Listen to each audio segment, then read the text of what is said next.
Fala guerreira, fala guerreiro, aqui é o Biro. E aqui é a Bianca e estamos começando mais um podcast Peão 4.0. No episódio de hoje a gente vai falar sobre a juventude que representa grande parte dos trabalhadores da linha de frente, que seguem trabalhando durante a pandemia, tanto nos setores de fast food, de entregas por aplicativos, de hipermercados, nas grandes empresas de telemarketing, enfim. Eles lidam com a ausência de direitos que são elementares, têm salários baixíssimos, lidam com o desemprego, além de uma ideologia mentirosa de que seriam empreendedores, né? Em busca de conter a sua revolta, o que a gente vai ver que não é bem sucedido.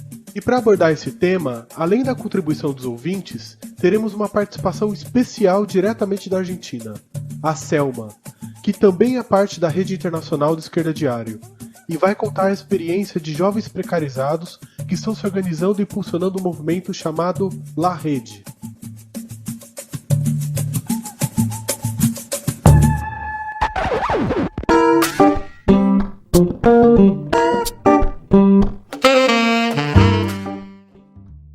Em uma empresa maquiladora no norte do México, uma trabalhadora termina de montar o telefone celular número 200 de sua jornada de trabalho. No dia seguinte, uma equipe de caminhoneiros terceirizados descarregará os pacotes do outro lado do muro, no Texas.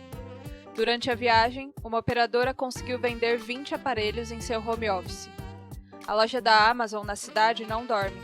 Um menino corre, esquivando das estantes, quase afogado pela máscara. O dispositivo passa de mão em mão até chegar na mochila de entrega. O entregador está pedalando na cidade semideserta. Toca a campainha e aguarda. Respira fundo. Ele tem mais bateria no celular do que nas pernas. A senhora sorri para ele, que mal consegue retornar. A notificação do novo pedido já soou. É o sinal que o algoritmo envia aos seus colaboradores. Olha o relógio, acomoda o capacete e a máscara. Dá a partida de novo.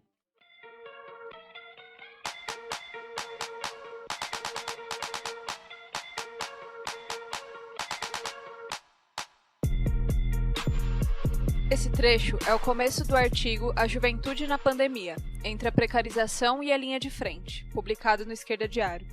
Ele deixa muito claro como a pandemia confirmou, para aqueles que desacreditavam, que sem a classe trabalhadora nada pode funcionar.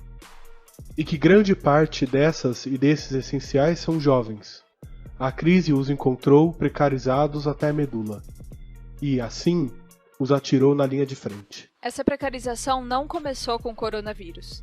Ela vinha se agravando desde a crise de 2008, com contratos miseráveis e temporários, terceirização, aumento do trabalho não registrado, ou seja, informal, ataque a salários e direitos sociais como saúde, educação e moradia.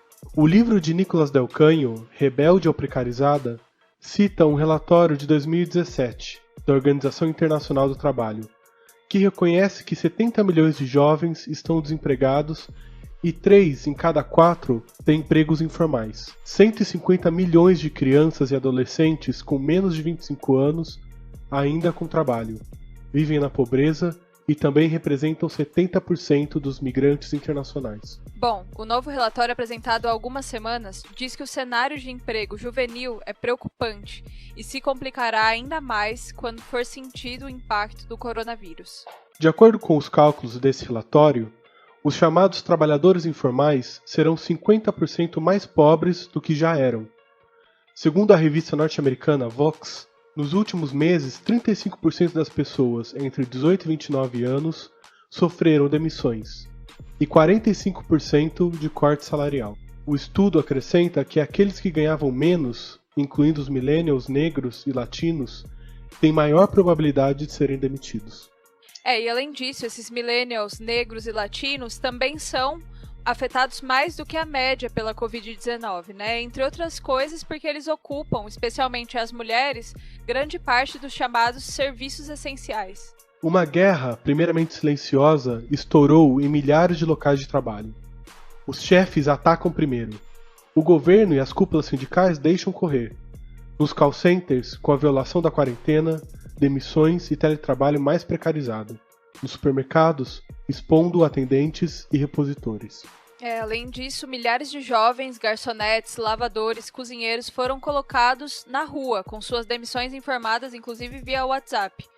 Na fábrica, a juventude contratada e terceirizada foi a primeira a ser posta na rua também. Em outros, ela foi obrigada a trabalhar 2 vezes mais e sem condições mínimas de higiene, como a Rappi, o iFood, Glovo. Para os empresários, toda a crise esconde uma oportunidade. Nesse caso, era acelerar a curva da precarização do trabalho, da juventude em especial. O ataque aos salários e a reforma trabalhista estão de fato tentando ganhar terreno. Sim, isso fica evidente no Brasil, né? Nas palavras do ministro do Meio Ambiente, naquela reunião ministerial tenebrosa que foi publicada, ele diz que vamos aproveitar a pandemia para passar tudo de baseada sem passar pelo Congresso só na canetada, né?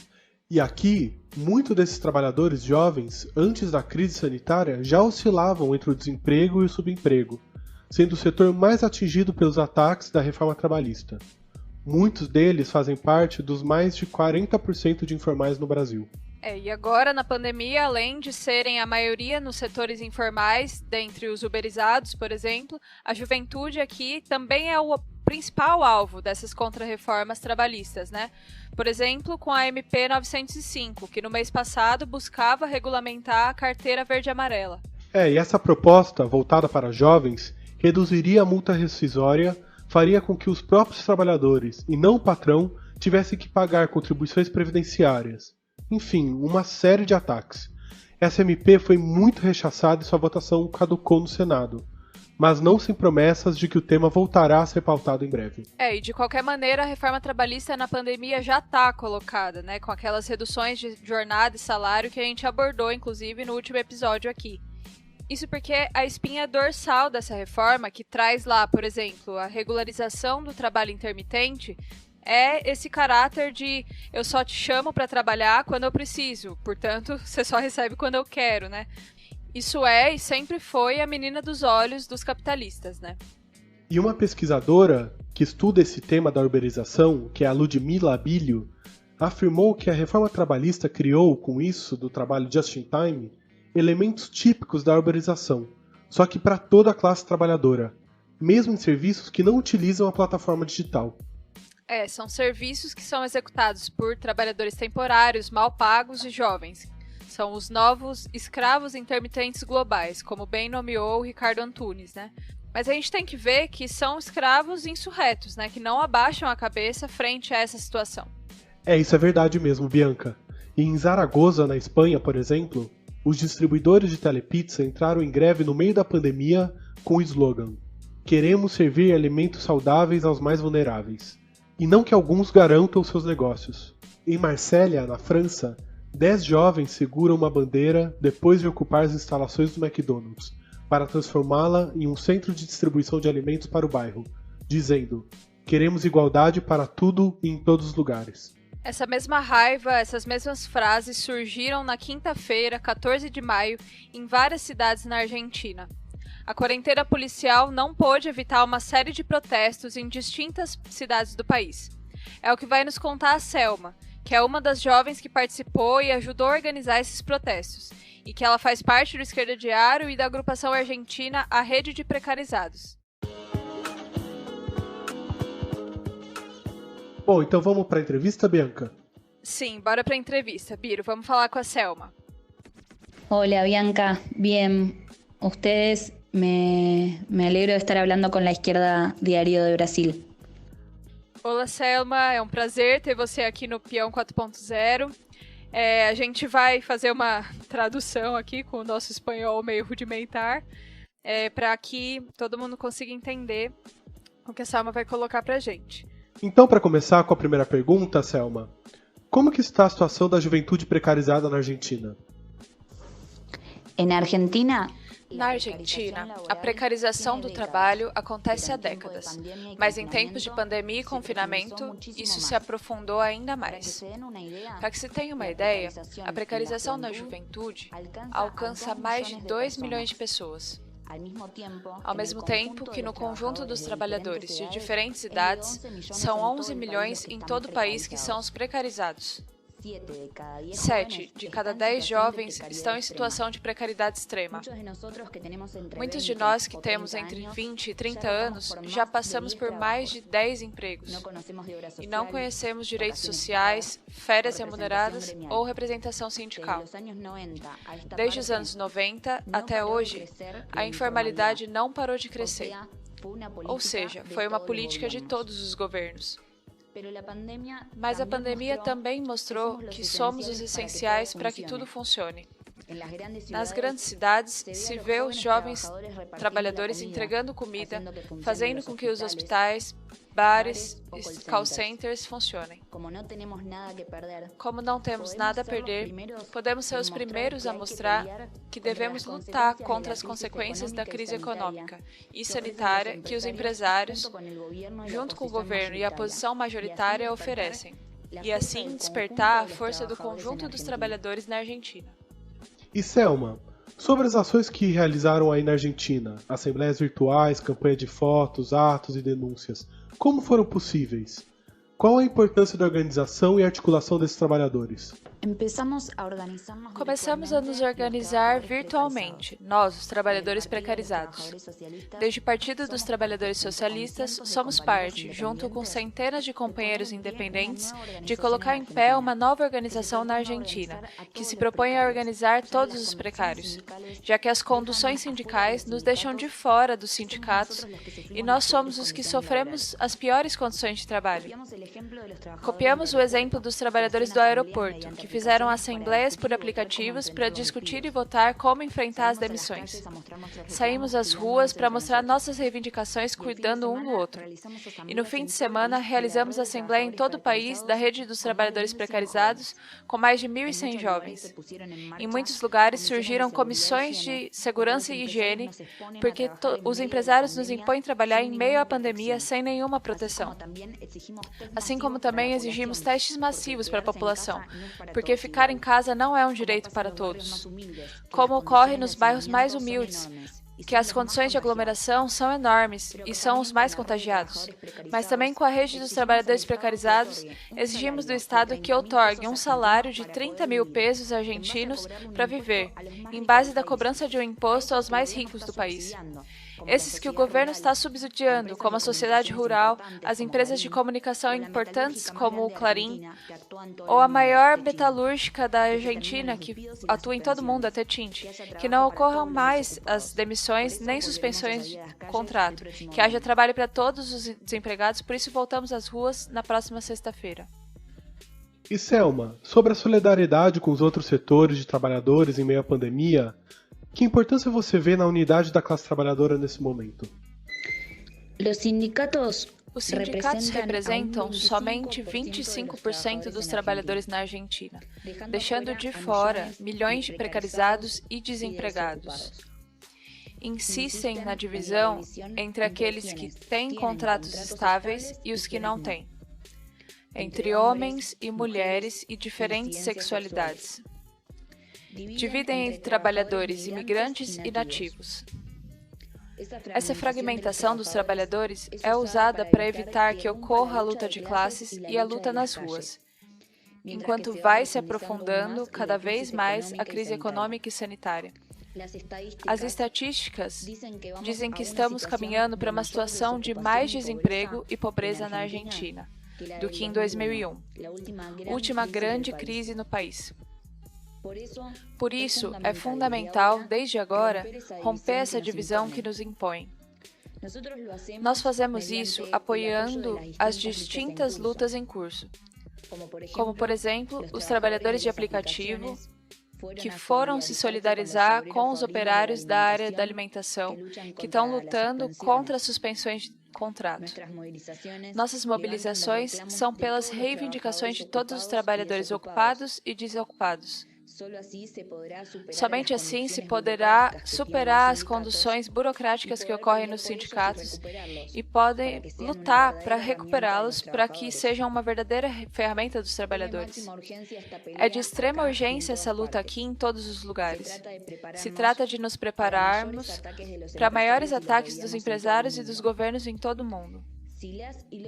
Se as e os trabalhadores se organizam, há força, mas não só isso. Desde o Partido dos Trabalhadores Socialistas, o PTS, a gente também luta para que os trabalhadores tomem em suas mãos um conjunto de medidas que evitem uma catástrofe, como deixar de pagar a fraudulenta dívida externa, cobrar impostos às grandes fortunas, defender um banco estatal único para que pare de fugir os capitais e controlar o que se compra e vende no país, para termos todos os recursos necessários e disponíveis nas mãos dos trabalhadores e assim poder enfrentar as consequências da pandemia. Ou seja, essas lutas que começam agora são fundamentais para evitar que nós paguemos os custos dessa crise. Muito obrigado, Selma, pela entrevista. Foi excelente. Espero que você possa participar do programa mais vezes. Muchas gracias por la entrevista y volvemos a hablar próximamente. Obrigada, Selma. Muita força aí na sua luta.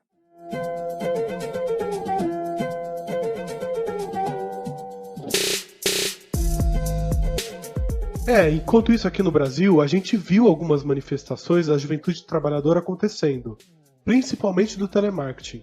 Inclusive noticiamos bastante no Esquerda Diário e aqui no podcast as denúncias de falta de EPIs, não liberação do grupo de risco, além do fato da maioria dos call centers serem serviços não essenciais, que não precisariam estar funcionando, mas as empresas se recusam a pagar licenças remuneradas. Como conta esse ouvinte que nos relatou do Rio de Janeiro. Olá, ouvintes. Eu sou trabalhador do ramo do teleatendimento, do telemarketing. Eu trabalho para uma empresa que presta serviços para um banco. Está sendo muito impactado como todos os setores, porém de uma forma bem específica com relação a alguns aspectos, alguns assuntos, e eu vou falar para vocês alguns deles. Um é com relação ao horário. As centrais reduziram o quadro de funcionários por causa dos funcionários de riscos, os que adoeceram, e por isso a gente teve que remanejar os horários. Então, muita gente que tinha um horário que pegava sempre no mesmo horário e tinha toda a vida moldada para estudos ou afazeres pessoais, para aquele horário tiveram uma mudança brusca para conseguir ocupar os horários e não deixar o atendimento cair de nível, conseguir ocupar todos os horários de atendimento. Teve um outro impacto também com relação à aglomeração. Por mais que seja pedido para que a gente não se aglutine, para que a gente não faça aglomeração, chega um momento que não dá para isso acontecer, porque nós dividimos bebedouros, dividimos banheiro, espaço pessoal, para alimentação, até para descanso mesmo nas dependências da empresa, e isso acaba gerando de fato uma aglomeração, porque o fluxo de transeuntes ali é muito grande e não tem de fato uma limpeza que seja para o combate ao coronavírus. As nossas máquinas elas são limpas de forma bem superficial, e isso por conta de um outro problema, que foi a redução do quadro dos funcionários da limpeza. O quadro dos funcionários da limpeza não aumentou, pelo contrário, ele diminuiu por conta da pandemia, só que os trabalhadores eles precisam, além de limpar o que já era do afazer deles, eles precisam limpar também as máquinas que nós trabalhamos, que são para mais de 300, e eles estão em número menor e precisam limpar todas as dependências da empresa e também as máquinas. Isso leva a um serviço de pouca qualidade, porque não que seja uma ineficiência do trabalho deles, mas eles não têm braço suficiente para conseguir fazer uma limpeza adequada. A limpeza fica muito superficial e ela acontece poucas vezes ao dia. Então, entre um turno e outro, entre a saída de um trabalhador e a entrada de outro, não acontece essa limpeza de fato. Então, isso também nos expõe ao coronavírus. O efetivo da limpeza ter abaixado, está sobrecarregando os outros profissionais também. Eles reclamam muito de dor nas costas também. Os horários deles também foi remanejado e eles precisam estar lá para poder cumprir essa meta de aparência limpeza, mas na verdade não é feita de uma forma adequada. Nós também estamos com problemas com relação à mudança de setor. Tem alguns trabalhadores que serão remanejados para trabalhar em outros locais mais distante da sua casa, né? Então isso vai levar a mais exposição, porque antes o trabalhador que conseguia trabalhar com apenas uma condução, agora vai precisar pegar mais de uma condução, até pegar um BRT lotado, né? Mais de uma vez, para fazer um trajeto maior, porque a empresa precisa cumprir com esse nível de atendimento e com isso acaba nos expondo. Eles colocam para nós que nós somos do serviço essencial, só que na real isso não se reflete com relação a pagamento, por exemplo, porque somos um serviço essencial, mas recebemos o salário que é chamado de salário mínimo, né? O patrão paga o mínimo que ele precisa para poder manter ali as pessoas trabalhando para gerar lucros, né? E a nossa saúde ela fica em segundo, terceiro plano.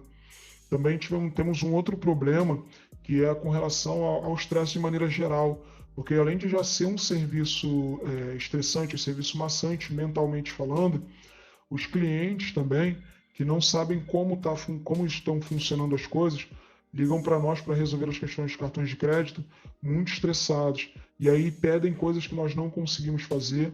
E isso leva a uma sobrecarga mental para nós também muito grande, porque os clientes muitas vezes não são educados, nos maltratam. E no fim do dia, de tanto atender ligações, tantos clientes diferentes de várias partes do Brasil, a gente fica sobrecarregado e aí precisa recorrer à ausência do atendimento, né? A gente precisa abandonar, sair um pouco do local de atendimento para poder dar uma relaxada na cabeça, para poder desestressar e tudo mais. E aí vem a cobrança, tanto da gestão como supervisão, para pedir para a gente bater o tempo logado de atendimento, continuar a voltar ao atendimento, e isso está sendo muito maçante. Então, realmente, o coronavírus, a pandemia, ela tá impactando vários e vários setores, mas o setor do telemarketing, como é o que eu tenho vivência, realmente está sendo impactado de uma forma muito forte. E todas essas questões que já eram um problema estão sendo potencializados e outros problemas estão sendo gerados também por conta disso. É um absurdo essa situação que ele relata, né? Assim como é um absurdo todas as denúncias que a gente tem recebido sobre isso, né?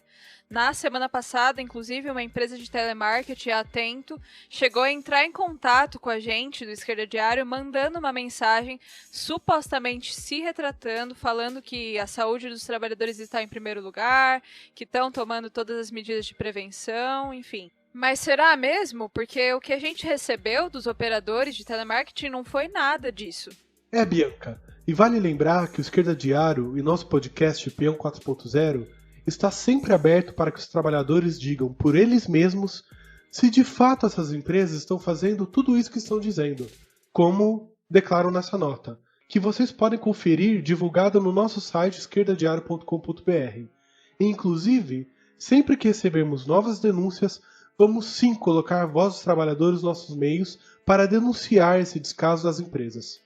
Bom, e além dessas manifestações nos telemarketings, a gente também tem visto nas últimas semanas alguns atos de motoristas de aplicativo contra a falta de EPIs, os desligamentos arbitrários dos aplicativos e o rebaixamento brutal da remuneração que vem acontecendo. E os dados de uma pesquisa realizada no mês passado sobre a situação de um grupo de entregadores durante a crise sanitária aqui no Brasil são bem alarmantes.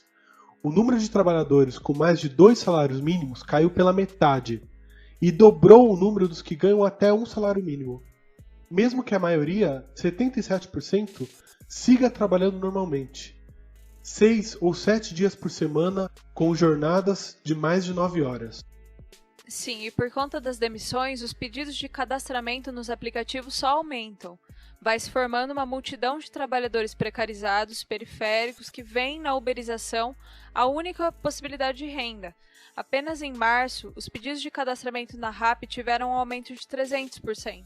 E vale lembrar que fica tudo na mão da empresa, que tem o poder de mapear, gerenciar, decidir quantos trabalhadores em cada local, quem, onde, quando, quanto, por quê, quanto vão ganhar, ou seja, não tem nada naquela ideia de que você gerencia a si mesmo. Pois é, Biro. E no Brasil a informalidade e a precarização sempre foram uma realidade de grande parte da população periférica. Só que agora isso dá um salto, porque o que esses aplicativos estão fazendo é monopolizar e administrar esse modo de vida periférico. inclusive expandir isso para outros e muitos outros setores, né? Porque essas características, elas estão atravessando todo o mundo do trabalho. Todos nós estamos suscetíveis a isso. E um indício de que esse é o futuro da precarização reservado à juventude pelos grandes capitalistas é o investimento que essas grandes empresas de aplicativos recebem de pessoas como o segundo homem mais rico do Brasil, Jorge Paulo Lemann, também conhecido pelos seus investimentos em um modelo de educação privatizador e à distância. Sim, e a Fundação Lemann, é bom lembrar, que investe brutalmente no EAD, que está arruinando o aprendizado de toda uma geração, né? Ou seja, eles querem uma educação do futuro, que é privatizada e à distância, querem um trabalho do futuro, que é ultra precarizado e sem direitos, o que no limite significa, na verdade, uma juventude sem futuro. Bianca, e é por isso mesmo que é preciso seguir o exemplo que apresentamos da juventude argentina, para exigir o auxílio que cubra a renda média de R$2.000, porque ninguém vive com R$600 apenas. Licenças remuneradas aos não essenciais, proibição das demissões, regularização do trabalho dos aplicativos, para que tenham seus direitos. Nada disso vai vir deste governo. Por isso é preciso se organizar. Exato, Biro. E a alternativa a esse governo Bolsonaro e Mourão tem que vir dessa juventude que se revolta, tem que vir dos trabalhadores da saúde que protestam por EPIs e mais leitos, enfim, todos esses que precisam se unificar e se organizar em uma coordenação nacional que possa se colocar como essa alternativa, né? E para finalizar com chave de ouro o programa de hoje, a gente vai colocar um trechinho de um excelente debate no Brasil 247, em que a nossa camarada do Esquerda Diária, a professora Flávia Vale, participou discutindo o que é preciso defender e como a esquerda precisa se organizar. Confiram aí. A gente está vendo, né, um rechaço grande da população pelo Fora Bolsonaro, isso é inquestionável, né? Inclusive pela Esquerda Diária a gente vem buscando assim colocar, expressar todos os panelaços, todas as formas que se expressam esse rechaço, e a gente precisa debater como que a gente vai derrotar o Bolsonaro, né? Como eu disse antes, as saídas institucionais nesse regime golpista não dá. A gente não pode apostar nelas. E o impeachment, ele é um mecanismo, né, desse mesmo regime burguês, onde um punhado de parlamentares, eles decidem quem eles vão retirar, né, que foi anteriormente eleito, como eles fizeram no caso da Dilma. Colocar o problema do que significa, né, a bandeira do impeachment no nosso país nesse momento, porque a gente está falando de eleições que elas foram diretamente fraudadas, né, em relação a 2018, mas a questão é, o impeachment do Bolsonaro, ele significa na prática, a gente queira ou não, a entrada do Mourão, isso é fato. Então quem se fortalece com isso? A gente pode pensar, por exemplo, o que muda para um trabalhador que está dando sua vida, trabalhando 12 horas numa bicicleta, né, ele vai se sentir mais forte porque um defensor da ditadura assumiu o poder no nosso país? Não dá, não significa isso. O impeachment, como uma saída institucional, ele depende das forças do regime acordarem uma saída em comum. Então, assim, eu coloco isso porque os setores que defendem o impeachment colocam, porque pode ser uma saída de desestabilização, mas a gente sabe que não é isso. É o contrário. Significam 300 deputados, na sua maioria, né, extremamente reacionários, do que tem de pior desse Congresso desse país, da bancada da bala, do boi, da Bíblia, do lobby da mineração, de todos esses, acordarem uma saída em comum para tirar Bolsonaro, para colocar no seu lugar um defensor da ditadura militar. Por isso que a primeira questão que eu queria colocar é que, retomando mais uma vez, que a nossa bandeira ela não pode ser só fora Bolsonaro, mas tem que ser fora Bolsonaro e fora Mourão, né? Esse é um chamado, inclusive, que a gente vem fazendo para toda a esquerda socialista, para conformar uma coordenação nacional que levante essa bandeira, porque isso pode ser um passo bastante importante para a luta dos trabalhadores e de todo o nosso povo nesse momento, né? Colocado isso, tem um outro debate, porque tem os setores que colocam que tem que ter eleições gerais. Às vezes, quando aparecem essas propostas como eleição geral, às vezes dá a impressão que as pessoas esquecem que a gente vive que teve um golpe institucional e que, inclusive, já teve eleição geral nesse regime. E como que foi a eleição geral no marco do golpe institucional? Foi exatamente uma eleição que foi manipulada com a proscrição do candidato da oposição, que era o que tinha mais chance de se eleger, que foi preso arbitrariamente, inclusive, né? Eleições gerais agora seria uma saída para salvar esse regime do golpe institucional? Definitivamente não. Por outro lado, não adianta a gente esperar as eleições de 2022, porque até lá pode ser que nossa classe esteja massacrada com o nível de retirada de direitos que a gente está vendo no cotidiano, né? Então, a questão não adianta a gente mudar os jogadores, a gente tem que mudar as regras do jogo, né? Essa é uma ideia que a gente vem, assim, batendo nela e que eu acho que ela é muito importante, e por isso também que a gente do Esquerda Diária, a gente veio defendendo a necessidade de lutar por uma Assembleia Constituinte livre e soberana que derrube esse regime golpista, mas que vá além, né? Porque a ideia é exatamente a de colocar nas mãos da população o poder de decidir sobre as coisas do país. E esse foi o Peão 4.0, podcast feito para e por trabalhadores. E se você gostou, curta e compartilhe com seus amigos, participa também dos nossos comitês virtuais e siga todas as iniciativas do Esquerda Diário. Acompanhe nossas ideias através do esquerdadiario.com.br.